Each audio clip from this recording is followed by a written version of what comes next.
Barry Nussbaum. Barry, okay, we have severed head, Shakespeare in the Park, Madonna blowing up the White House. I could go on literally for 5 minutes citing the inciting of violence that Democrat and alt-left leaders have done. And yet now, Barry, they've decided that all of that is fake and WWE is real. Explain. Boy, I love your analogy, but before we start, happy 4th of July. Happy Independence Day. Oh, look at you and your stars and stripes. And here I am. I didn't even wear any blue or red or white or, anyway, happy Independence Day, Bear. Thank you.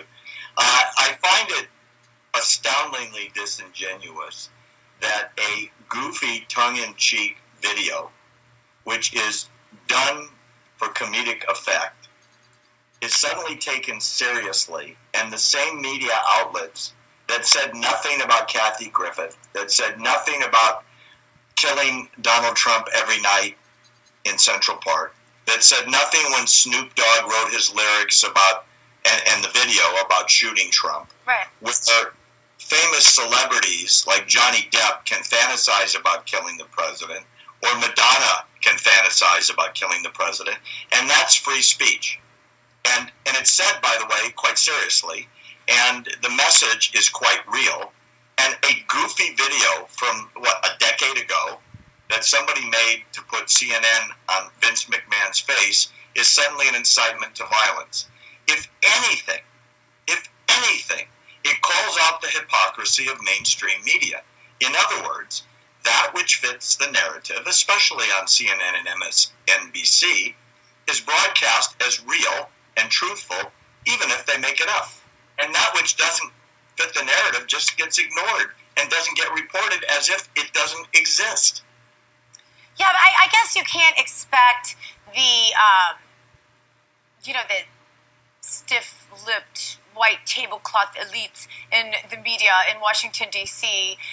To understand, they've probably never been to WWE, but this is called a body slam. It's called a takedown. And if you've ever been to a WWE match, you would know that. And then you would therefore know that this was a metaphor, Barry. I mean, really, how can they look the camera in the eye and just be so simple-minded?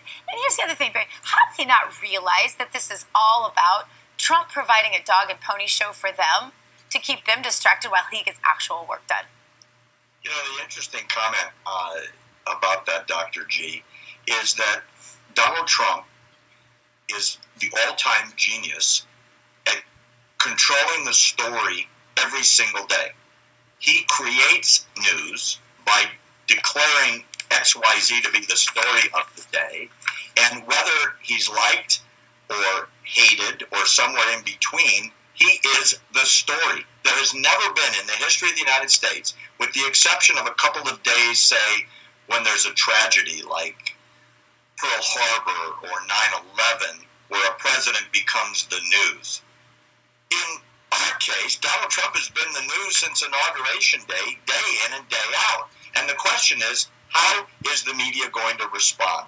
The really interesting comment, I think, is that like him or hate him, the truth is he is the news, and he becomes the story, and he controls the story. So mainstream media can hate him all they want. They can say all the horrible things that maybe impeachment's the right thing to do, or maybe Michael Pence would be a better president than this president.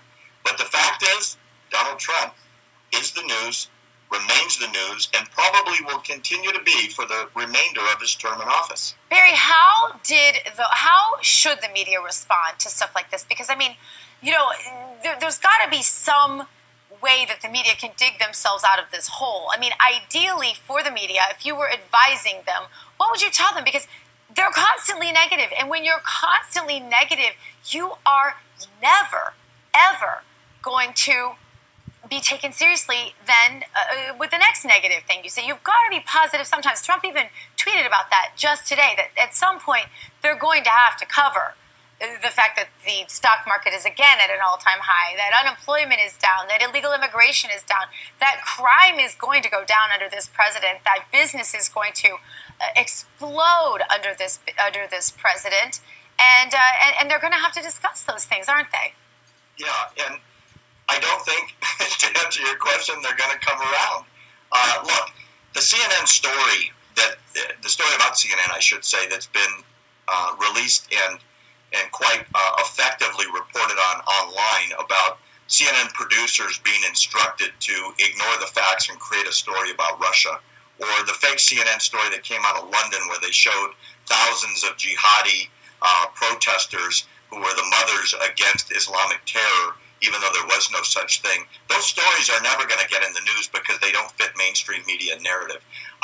As much as I would like Donald Trump to be more presidential and less of a celebrity entertainer, I got to hand it to him. He's a genius at bypassing news outlets and going directly to the people. He really is. He really is. Here's the thing. This president didn't run as a presidential president. He hasn't been a presidential president. He's a businessman, and he's him. And I think that's all we're ever going to get. I think that's what the American people voted for, and I think that's part of why they voted for him. Thank you so much, Barry.